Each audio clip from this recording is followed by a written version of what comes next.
This week we'll be looking at the Flash, a man who can move across water, can catch projectiles out of the air and throw punches at the speed of light. So of course we're looking at a new rogue subclass. This is entirely my own homebrew and it's in need of some playtesting, so give it a go and let me know what you think. Let's just dive right in. Level 1 of Rogue is great. You get expertise, which doubles your proficiency bonus on 2 skills that you're already proficient in. Choose whatever you want, it really doesn't matter if you want to stick to the original character. What we're here for is sneak attack. You can add 1d6 to your attack damage if you use a finesse or ranged weapon and don't have disadvantage on the attack. There are other requirements like having advantage or having an ally engage with the target, and they can be confusing, but it won't be an issue for long. You also get Thieves' Cant. It's a language for criminals, and it would make it a little bit easier to catch them if you could understand what they're saying. Level 2 you get Cunning Action, letting you dash, disengage, or hide as a bonus action. Dashing lets you move your walking speed again, so you're starting to move a little bit faster. Disengage lets you move out of a person's melee range without promoting a melee attack of opportunity. And you really should know what hide does. Level 3 gives you your roguish archetype, and as the speedster we want a new way to apply our brand new 2d6 sneak attack. So on a turn you move at least 15 feet, you can apply your sneak attack as long as you don't have disadvantage. For flavour, to stay true to the original character, talk to your DM about letting you use your fist to inflict sneak attack. Or just like reflavor a dagger, it really doesn't matter. To give your cunning action a little bit more use, you gain the ability to move through a solid object on your bonus action. It can be as thick as half your walking speed for you to do so safely. If it's any more than that, you're thrown out the closest exit, taking 1d10 force damage as you go. You can also make an attack normally with your bonus action.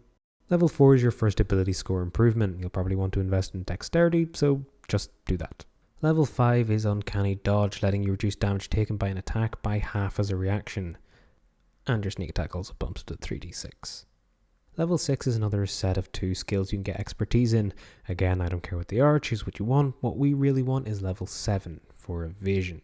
When you make a dexterity saving throw against an effect, you now take no damage on a success and half damage on a fail. It's very good to flip out of a fireball completely untouched. Sneak attack is 4d6 now. Level 8 is another ability score improvement. Dex is good, but intelligence would be good for the character, and improve your ability to find traps. Your friends can't move as fast as you, so best not to trigger them. Level 9 is your next Speedster ability, and it'll give you what everyone wants: more damage die. Every 15 feet you move before your attack means you can add an additional 1d6 lightning damage to your attack, and because you move 15 feet you'll be able to apply your sneak attack, but even the fastest characters might not make it to the creature they want to gut punch. So maybe you don't have to. You can take your charged lightning and make a ranged attack with a short range of 15 feet and a long range of 30 feet. Since it's ranged, you can apply your sneak attack damage to it. Sneak attack, that is now 5d6. Level 10 gives us another ability score improvement, and it's probably time to start recommending some feats. Sharpshooter will let you ignore the long range disadvantage on your new lightning bolts, as well as 3/4 cover, on top of letting you take a -5 to hit for an extra 10 points of damage. 11 gives you reliable talent, and be prepared for being the best consistently at all those things I told you not to care about. From now on, and any roll below 10 on a skill check you're proficient in is counted as a 10, meaning that on a skill you have expertise in but no other modifier, you are rolling an 18 minimum.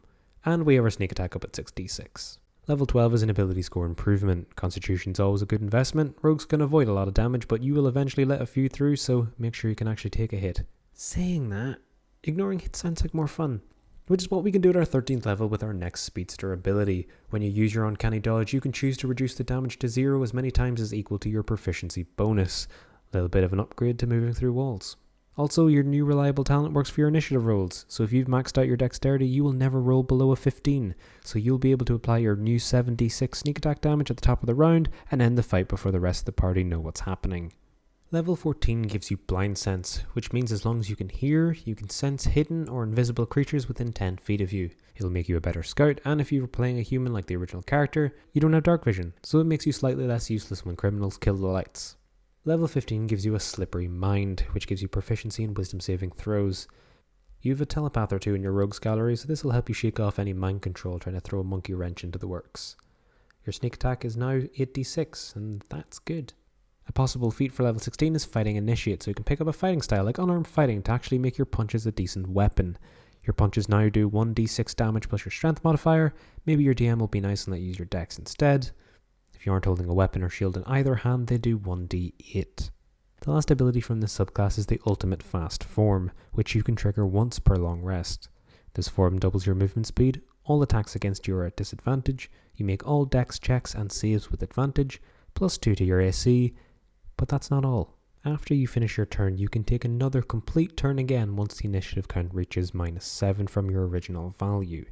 You keep moving down the values until the round restarts and you go back to your rolled initiative.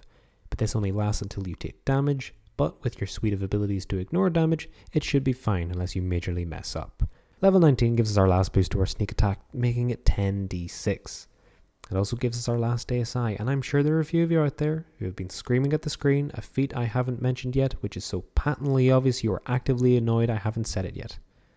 To those people, I say there are actually 2. And our capstone at level 20 is Stroke of Luck, letting you change any roll into a 20, and you can do it again after you take a short or long rest. This will be your last line of defense to keep your Speed Force form and get another sneak attack off. And that's it. It's a subclass that I think would make a good villain, and that's how I tend to test these, but I would love to hear from people who have tested these out as a player, especially those in the mid to high game, because I think that's where it's a little weird.